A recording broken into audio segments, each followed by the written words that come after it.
Hi, I'm Yasmin, a wife and a proud new mom with a background in perinatal nursing. Welcome to Birth Unboxed, where we talk about all things birth, whether it's unassisted free birth, home birth with a midwife, or in a hospital. I believe every woman deserves the right to choose how and where she gives birth. I created this podcast to raise awareness so women can make informed choices and feel empowered in their births. By sharing stories and learning from one another, we can reclaim our power and become the ultimate authority in our own birthing experiences. Sisterhood is powerful, and I am so glad you're here. Let's get started. And so the next baby, 2022, we're pregnant again. Bum, bum, bum.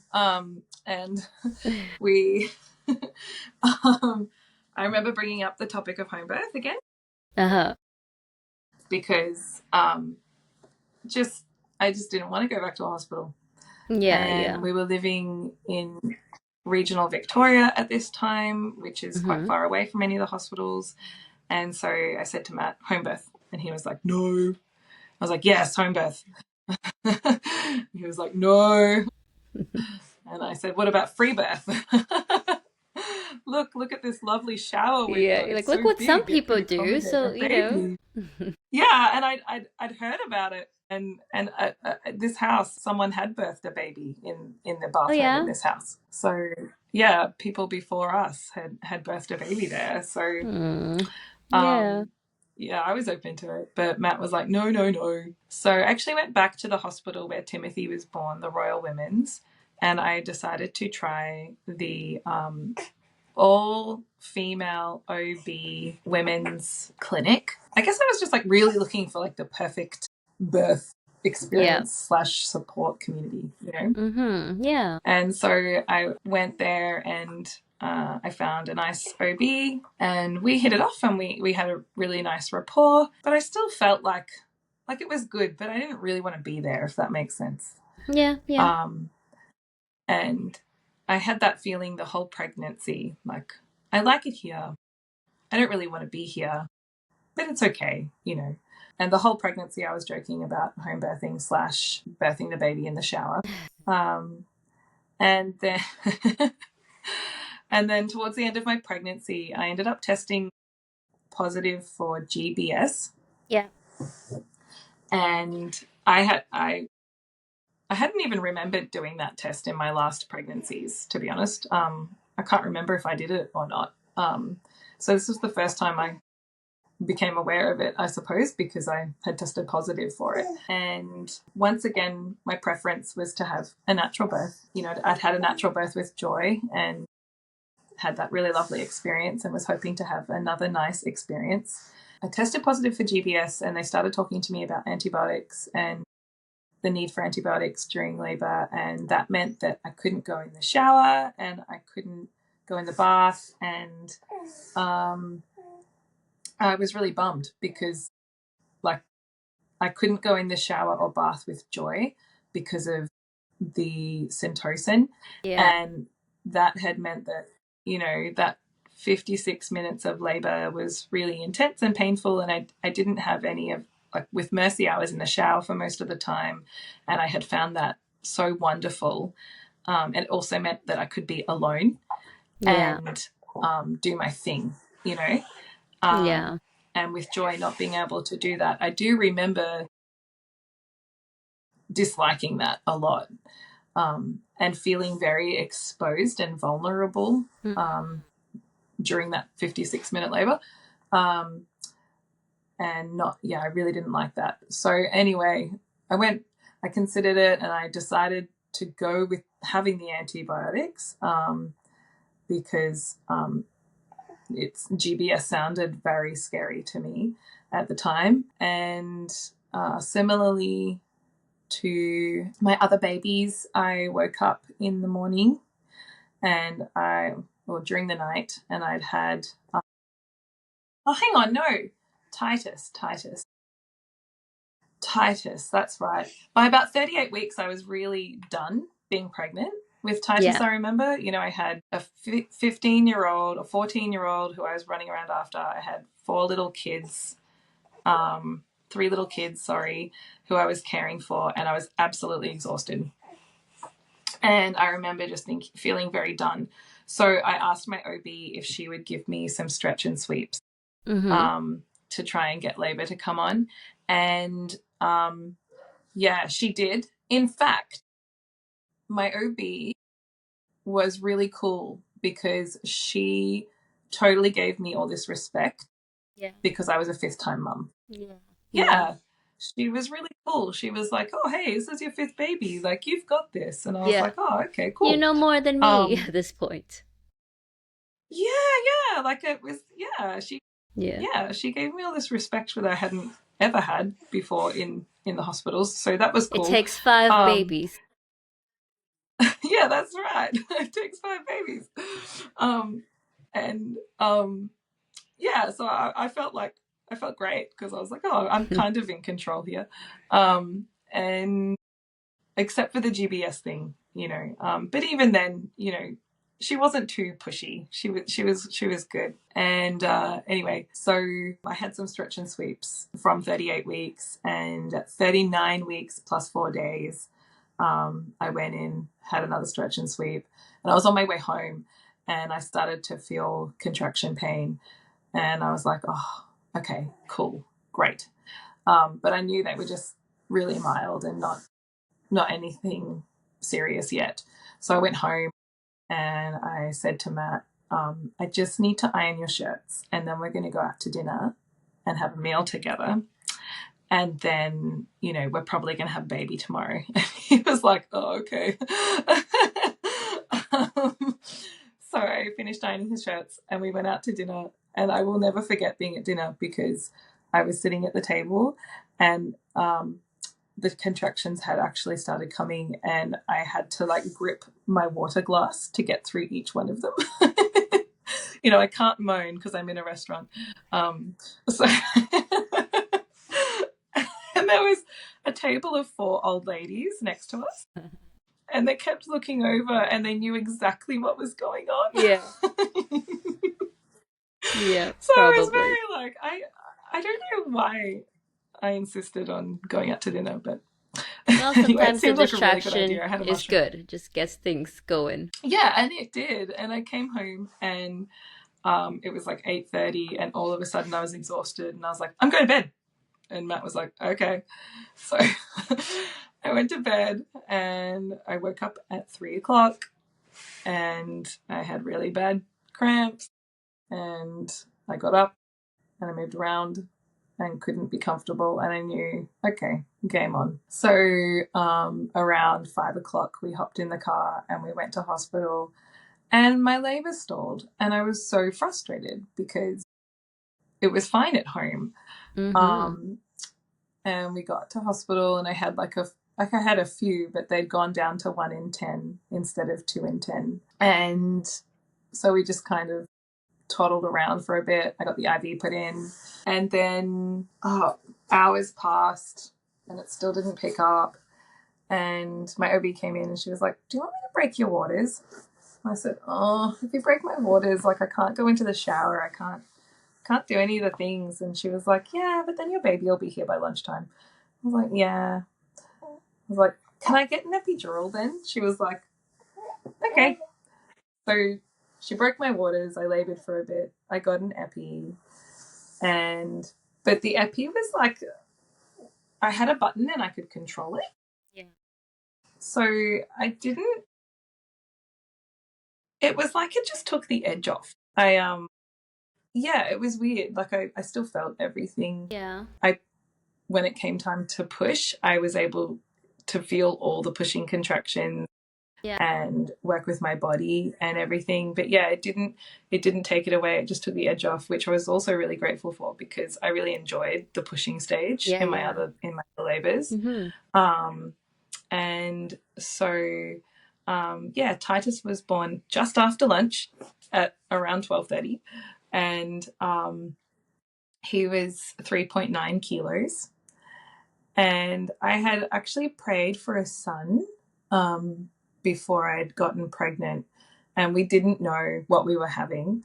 And so throughout my labor, I'd sort of shared this with the midwives and everything. I'd prayed for a son. I've already got 3 daughters and 1 son, and so when Titus came out, there was just like this shouts of jubilation and joy. Oh, It was really that's beautiful. sweet. Yeah, it was. Yeah, I was so happy. I had that same joy again. I got to experience that again, which was so special. Lovely. And I would say that it was a really good birth experience overall. Like Yeah. if I could go back again, I would not have antibiotics. I'm not worried about GPS anymore like I was at that stage, but that's just because I know more now. So if there's one thing, I would go back and not have Done that. differently. And I would have just labored without the epidural and done my thing. But yeah, overall a lovely birth experience. Yeah. And then fast forward to 2023, we are pregnant again. And this time I went back to that same OB and I, just was lined up to birth in the hospital again with hope. And something in me was just, it had become so strong. I was like, no, I'm not going here. I don't want to be here. I hate this place. I don't want to be here. I don't want to birth in a hospital. And every time I went to my appointments, I'd come home and be saying this. And at 20 weeks, a friend of mine who's a student midwife, she said to me, Erin, I am tired of hearing you complain about your OB and about the hospital system. You need to call a private midwife. And I was like, oh, but Matt doesn't want to do that. And she's like, you don't even have to tell Matt. She's like, just call them and just talk to them and then talk to Matt. And I was like, okay. And so I did. I called them and I had an interview with them. And then I said to Matt, I really want to do this. I'm not joking. Like, I'm not just joking about this. I really, really want to have a home birth. And he was just really scared. When we talked about it, he was like, it's so unsafe. And what if something goes wrong? And, you could die and the baby could die. And all these fears came tumbling out of him. And, which I totally understand. Yeah, a lot of people believe that it is actually way more dangerous and your chances of having things go wrong are significantly higher at home with the midwife versus in the hospital, and that's just not true. So it can take a while for people to get on board. Yeah.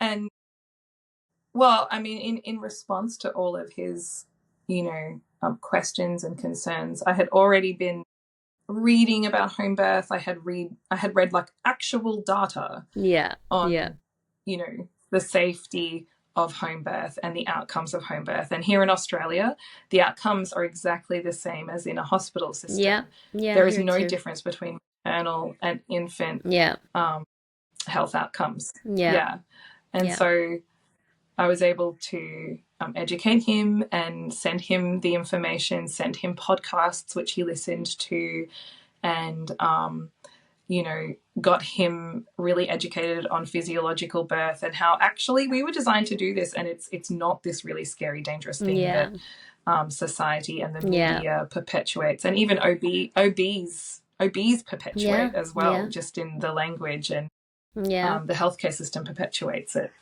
in the language that they use and in the procedures that they have in place. Like it's very fear-based, and absolutely. And I think that's what I was responding to. My body was physically responding to it each time I went to my appointments by this stage. And I had found out that GBS it's not even administered antibiotics. In the UK, they don't administer antibiotics for GBS anymore. Like, because they're more concerned about the gut microbiota of the baby, than they are about GBS, and because it doesn't actually prevent neonatal deaths. So I was actually a bit angry as well. I was a bit angry that I had made a decision based on old, outdated information that the OBs they weren't even up to date.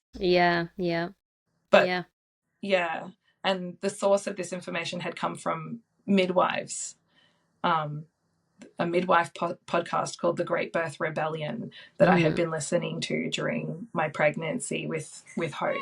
And I thought, hang on. And then I spoke to my student midwife friend, and I spoke to another friend who had had a midwife for her pregnancy, and she was like, oh yeah, didn't you know that? And I thought, why are the midwives more educated on and up to date with their information than this, group of 6 OB women that, like the OBs are meant to be up here. Yeah. No. But the midwives are more on their game. Anyway, so I got a bit angry, to be honest, during this pregnancy, and I thought back to Joy's birth, and I learned about growth restricted babies, and I also learned how during the pandemic they were just inducing more women anyway to try and get them in and out of the hospitals. They were also over-diagnosing growth restricted babies. And so again, I got angry. I got really angry, and that anger pushed me more and more towards the desire for a home birth, and the desire to really understand Matthew and where he was coming from and why he was concerned and all that. So it was actually really good for our marriage. It was really beautiful. It really unified us and brought us closer together, which I'm also I love really that. thankful for. We were sweet. able to bond over that, and he ended up, and he still does. He's does his own reading and listening to podcasts and research now, and even now he'll come out and tell me things that he's been listening to, and I'm like, oh, I love you, you're so hot. Once you I love that.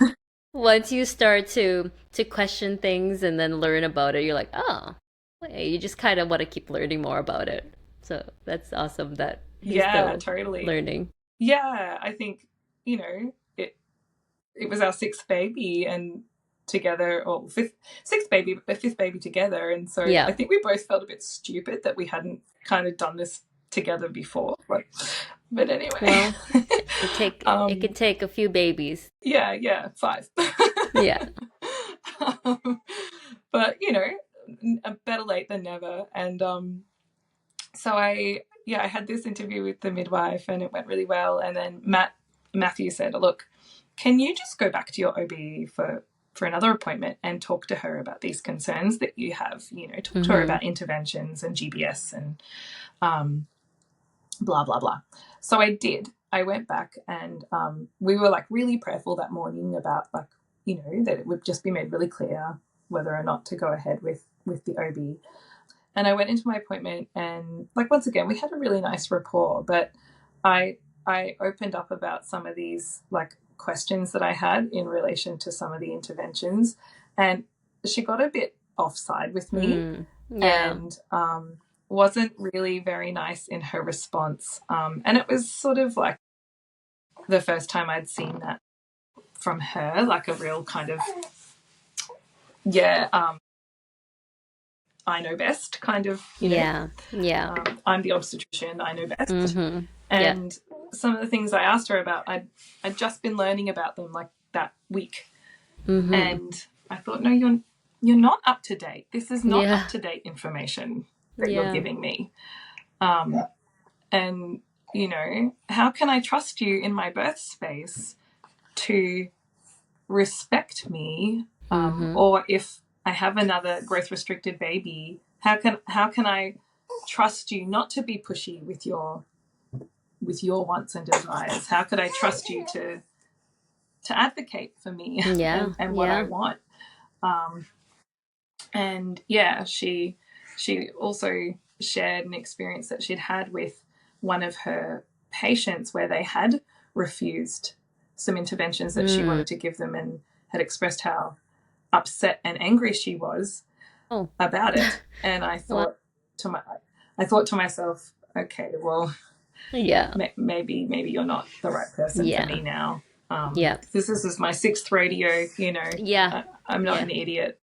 Exactly. She's just taking it personally, you're offending her character and making it about herself instead of your birth experience. Yeah, totally. And on one hand, I have a lot of compassion for the OBs because they've got an enormous amount of insurance and hospital policy to deal with. So I understand they're trying to prevent death. That's what they're trying to prevent. And they're afraid of people suing them and coming against them and blaming them for their birth outcomes. So I totally understand what they're going through and what they're dealing with. But Mm-hmm. unfortunately, the focus becomes on preventing death instead of Everything else. promoting life and Yes. promoting Yeah. beautiful birth outcomes. And, Yes. you know, yeah, there's like just this undercurrent of fear, and which is what I'd been picking up on. And I wanted to disassociate from that Mm-hmm. this Yeah. time. And so, because that's what the whole GBS thing was about. It's like, oh, well, if you don't have the antibiotics, you know, your Mm-hmm. baby will die. You know, Yeah. Yeah. you're a bad mother. You know. Yeah. All that fear Um. mongering. So yeah, yeah, and yeah, and it's like it's not even all their fault, but I just didn't want to. I didn't want a part of it anymore, and so I came away from that appointment knowing that it was really clear that I shouldn't go ahead with her, and Mm-hmm. I had my next appointment a few weeks later with my midwife, and the blessing of this was she actually came to my home. Like I didn't have to organize Yeah. babysitters for all my other kids. She just came to my house and we sat on the couch. So And I'll never nice. forget that first appointment. So nice, like not clinical at all. Yeah. Yeah. And she really wanted to get to know me, like as a person and my whole person.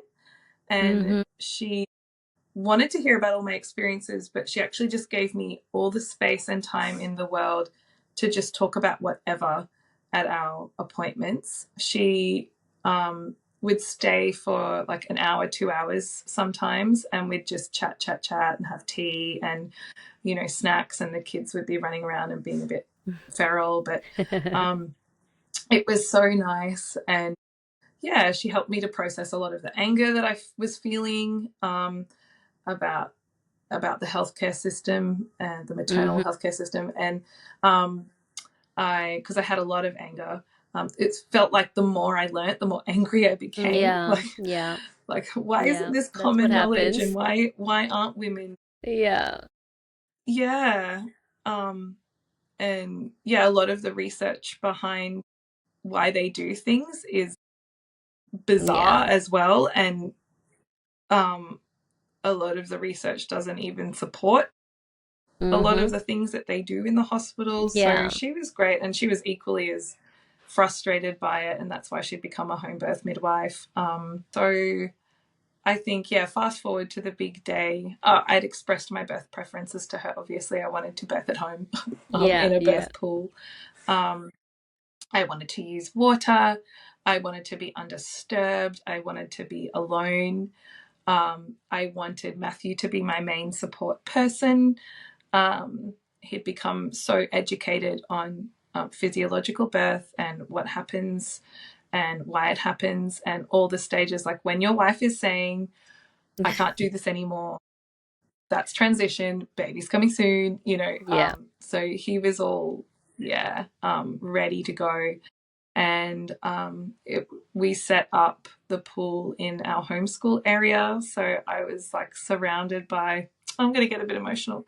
It just felt so lovely to be surrounded in this little space dedicated to my children, where we spend our days together, and you know, all their little drawings were up on the walls and all the color that comes with children. It's such a happy place. Yeah. And it's not a The clinical curtain, space, right?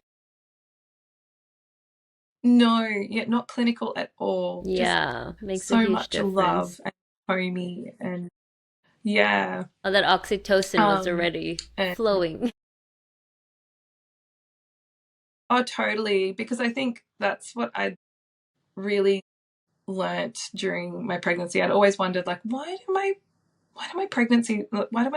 my labors stalled on the way to hospital? You know, why have I felt so stressed? You know, why have I felt so Mm-hmm. anxious? You know, why when I was at home with Timothy in the bathtub, like, was it just the water that made me feel calm? You know, like all those things. And um, like I had read books about that before, but you can only take so much information in, Yeah. you know, at once sometimes. And yeah, in my previous pregnancies, I'd focused on different things. So, um, but yeah, just learning about oxytocin and the love hormone and how to get that flowing, and yeah, how all those interruptions and interventions and people asking you questions and getting you to fill out paperwork and transferring you from emergency up to birth suite and putting you in a bloody wheelchair that is so uncomfortable to labor in, and all the Yeah, things all the things.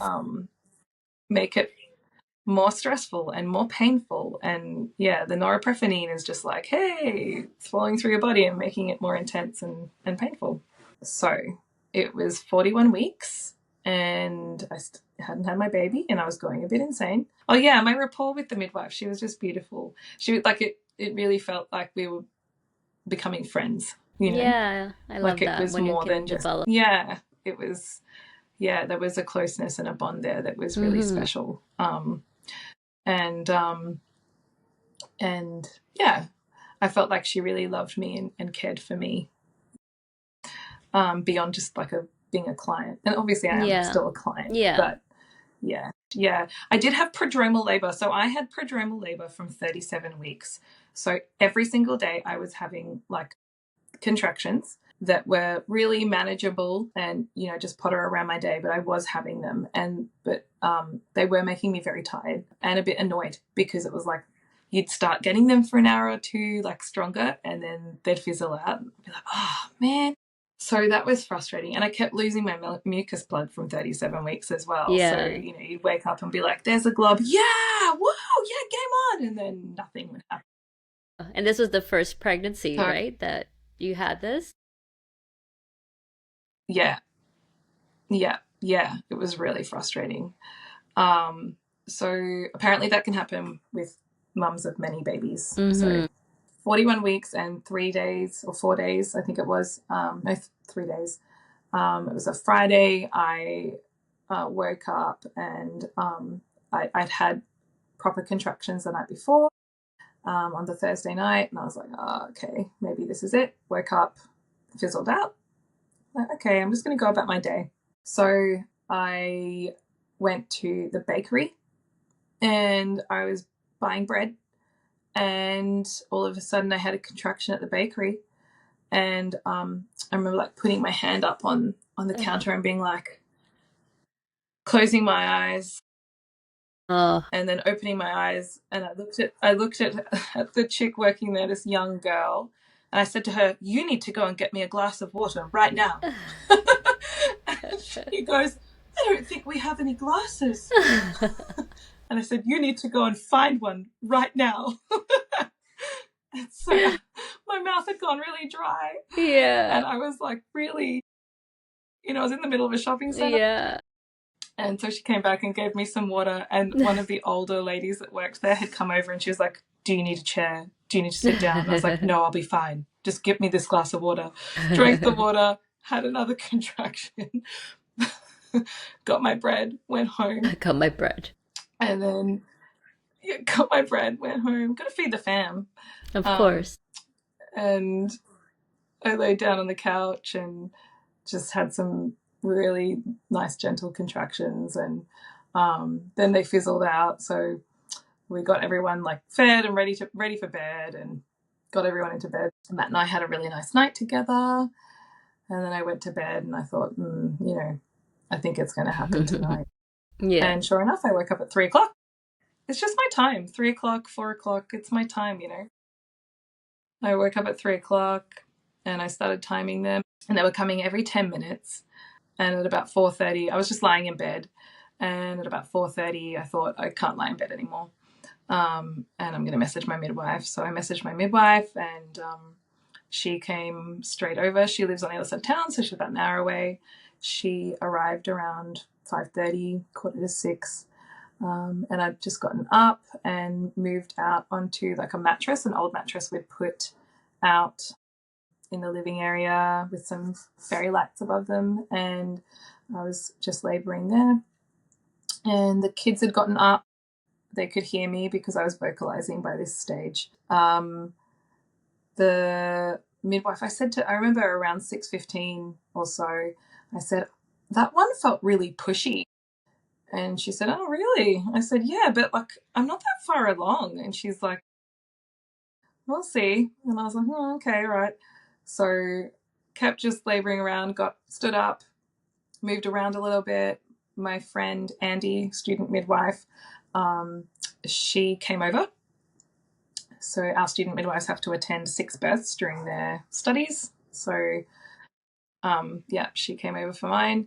That was around 7 o'clock. And the senior midwife said, time to blow up the birth pool. And I was like, no, I'm not that far along. I'm only having 1 in 10. Like, this is nothing. And they're really easy. And she's like, yeah, well, we'll just blow it up. We'll just blow it up. We'll just see. You don't even have to fill it up yet. I was like, okay. So I'm puttering around, still having 1 in 10, but they were intense. And I did get that pushy feeling again when I was standing up. But it was really calm and quiet. I'd put my worship music on, so I was just singing, and Andy came in and we just actually started singing together for a little while. It was really beautiful. Matt was taking care of the kids in the background, and at about 7:45, my midwife said to Matt, I think we need to fill up the birth pool. And I was like, no, we're fine. We don't need to fill up the birth pool. Let's just fill it up. Let's just, we'll just fill it up. It's just there, I'm like, oh, okay. And Wise.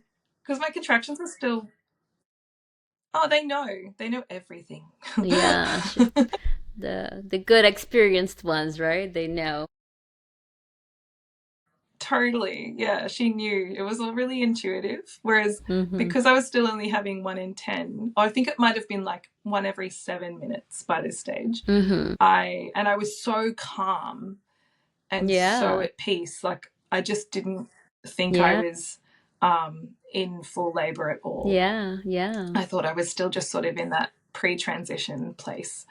And so the kids got picked up at 8:10, and Matt's parents picked them up.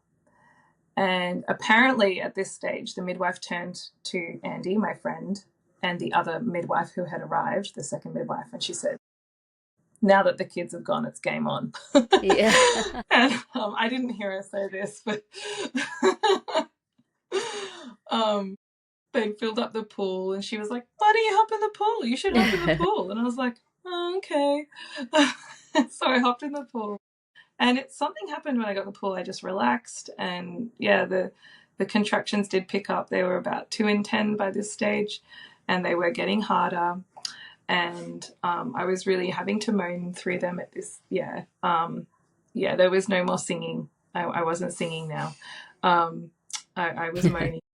And Matt came and sat with me on a chair, and he just like stroked my hair and held my hand, and it was really beautiful.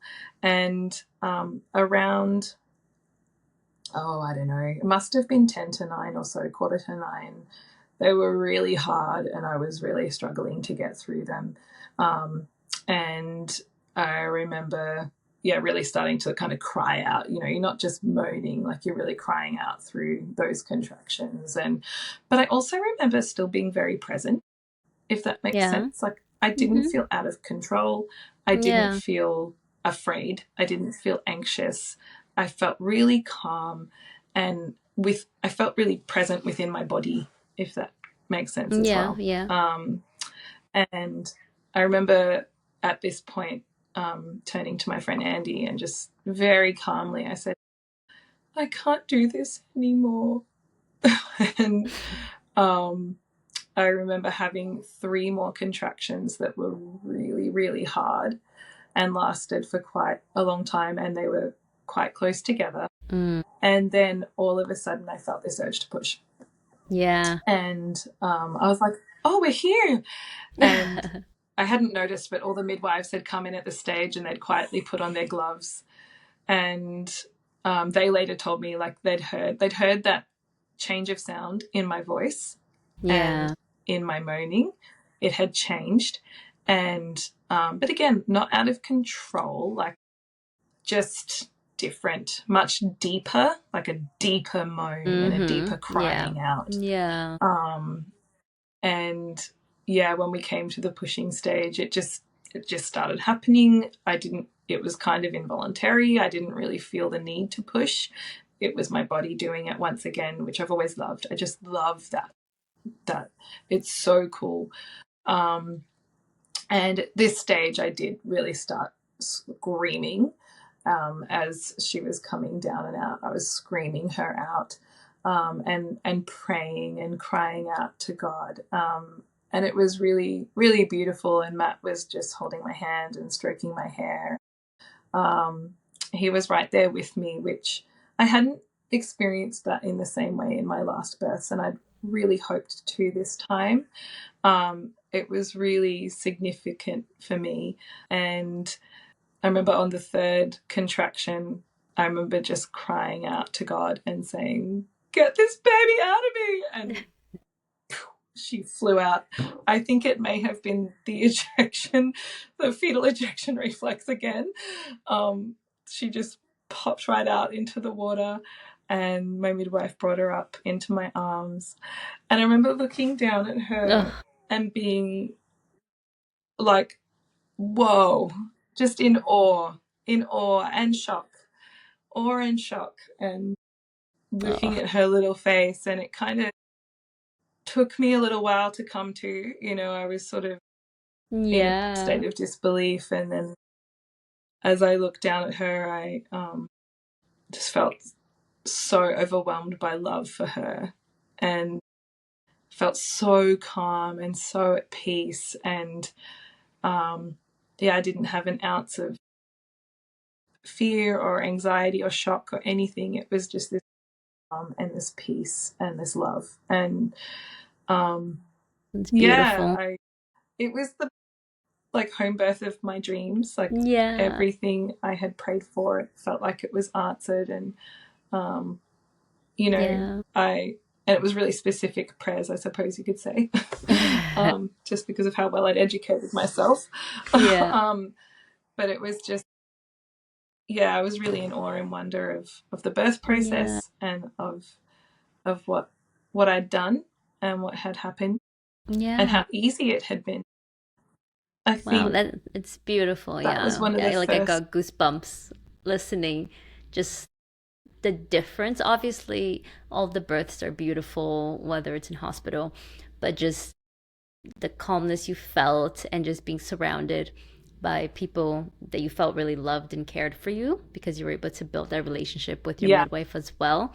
It's just, it really makes a difference, right? Yeah. I can't even commend the continuity of care with a midwife more than anything else I've experienced. It's just, it's unlike anything else I've experienced. It was so beautiful. I felt so no pressure throughout that whole pregnancy to do or say or be anything other than what I knew to do. And she really gave me a lot of space. And it was my 6th pregnancy, so she also trusted me a lot. But to be trusted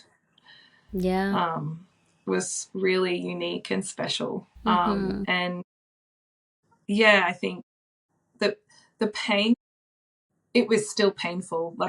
Of course it was painful, but my experience of the pain was not as intense because I was just so supported and I was so calm.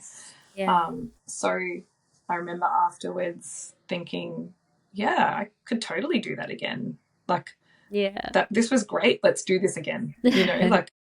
Not just I could do that again, and just get through it, but let's do that again. That was cool. That was fun. I love that. And that's how we want it to be, right? That's how it should be. And you had all the pieces to really foster that. Totally. Because all of my other births in some way or another were surrounded by stress or anxiety. And whether that was simply just the anxiety of getting to the hospital and being in the car and then the labor slowing down and blah, blah, blah, blah, blah. All of those, there was not any of that this time. None. And even in the lead up to her birth, from about 37 weeks, I stopped communicating with people as much. I kind of went into a bit of a confinement period, really. I wasn't as active on social media. I just really blocked the world out and focused on preparing for birthing this baby. And I think that made a huge difference as well. I told my family members, you know, I'm turning my phone off for a few days, or I'm just not as available. Even my mum, and my mum was really, really respectful. She was like, yeah, that's fine. So, you know, yeah, it was, I think it was a really healing birth for me. It was a birth I needed. Yeah, absolutely.